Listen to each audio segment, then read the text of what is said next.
भारत समेत पूरी दुनिया में विस्थापितों की समस्या कोई नहीं सुनता, करोड़ों होंगे विस्थापित। महेंद्र पांडेय। पिछले एक दशक से राष्ट्रवादी सरकारें ही लगभग हर एक देश में चुनकर आ रही हैं या फिर थोपी जा रही हैं। दूसरी तरफ पूरी दुनिया में अशांति बढ़ती जा रही है और इस अशांति से विस्थापितों और अप्रवासियों की संख्या भी बढ़ती जा रही है। तमाम राष्ट्रवादी सरकारों को अप्रवासी और विस्थापित समूह देश पर एक भार जैसे लगने लगे हैं और इन्हें देश की सीमा से बाहर करने के आदेश जारी करते रहते हैं। अमेरिका में ट्रंप प्रशासन तो बाहरी लोगों की तुलना कभी नाजियों से करता है तो कभी इन्हें दूसरे ग्रह के निवासी बताता है।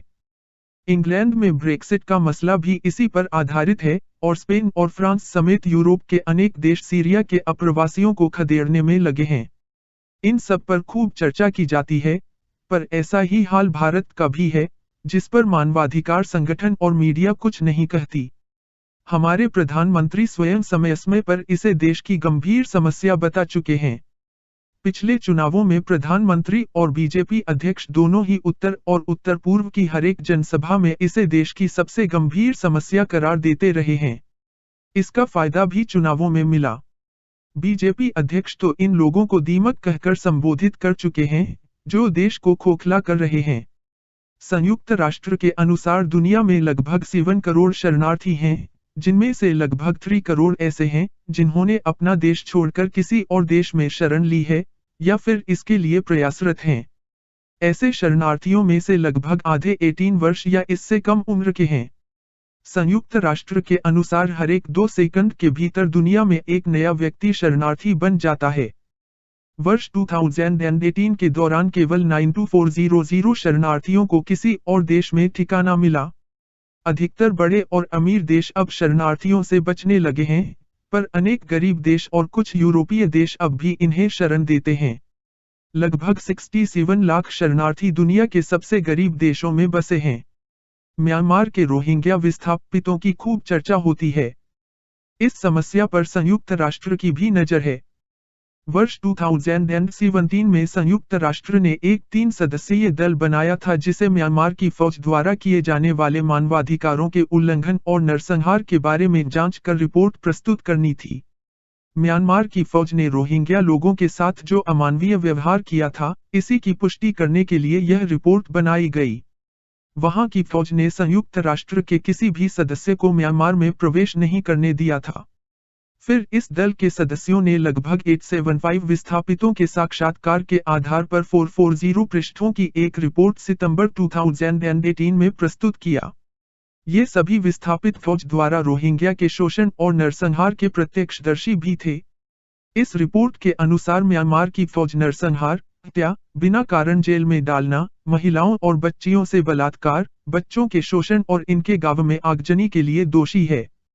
रिपोर्ट में सभी देशों से अनुरोध किया गया है कि वे म्यांमार की फौज के साथ किसी भी तरह के रिश्ते न रखें। इन शरणार्थियों के लिए बांग्लादेश ने एक बड़ा कैंप बनाया है, पर उसमें सुविधाओं का अभाव है।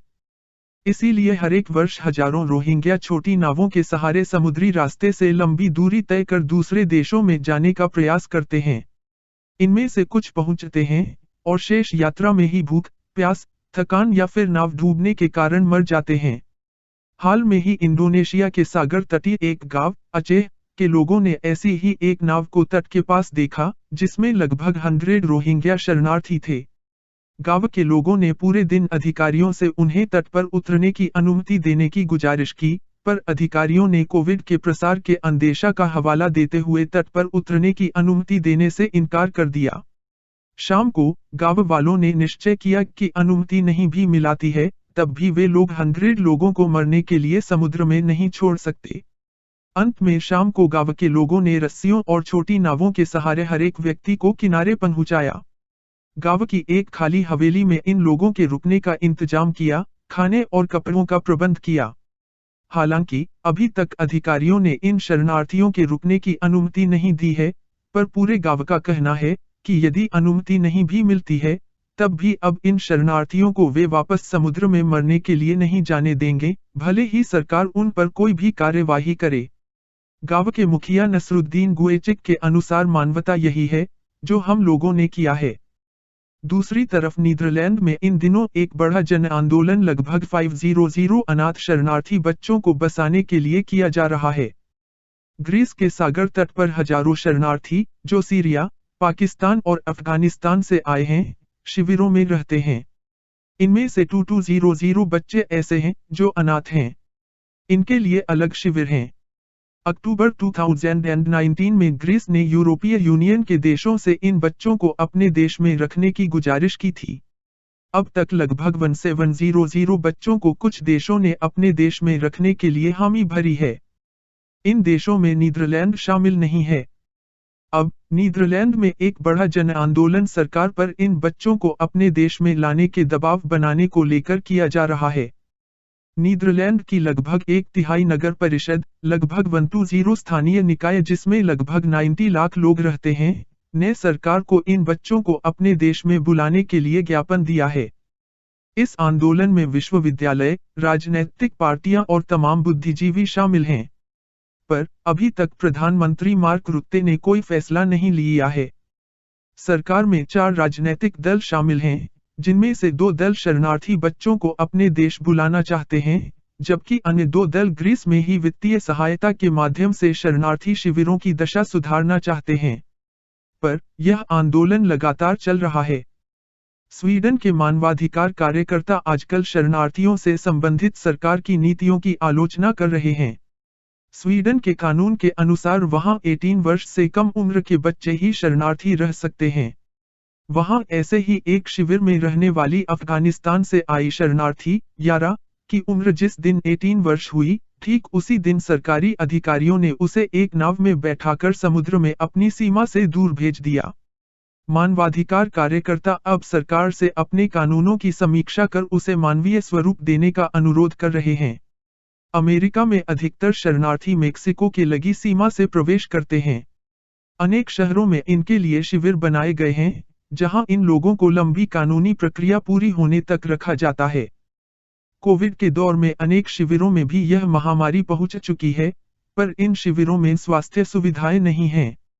कुछ महीनों से मानवाधिकार संगठन इन कैंपों में लोगों की संख्या कम करने और अधिक संक्रमण की स्थिति में लोगों के लिए बाहर बेहतर इंतजाम करने की मांग कर रहे थे। जब प्रशासन ने कोई कदम नहीं उठाया तब इन संगठनों ने टेक्सास के डिस्ट्रिक्ट कोर्ट में इससे संबंधित मुकदमा दायर कर दिया। पिछले सप्ताह इसकी सुनवाई करते हुए जज डॉली गी ने इस मामले में ट्रंप प्रशासन को फटकार लगाते हुए उन परिवारों को वहां से हटाने का आदेश दिया है, जिसमें छोटे बच्चे भी हैं। यह एक दुखद तथ्य है कि पूरी दुनिया ग्लोबलाइजेशन की बातें करती है, अपना बाजार सबके लिए खोलती है, पर इंसान को एक देश की सीमा से बाहर नहीं आने देती। इस संदर्भ में आज मानव की हस्ती निश्चित तौर पर बाजार के किसी उत्पाद की तुलना में गौण हो गई है।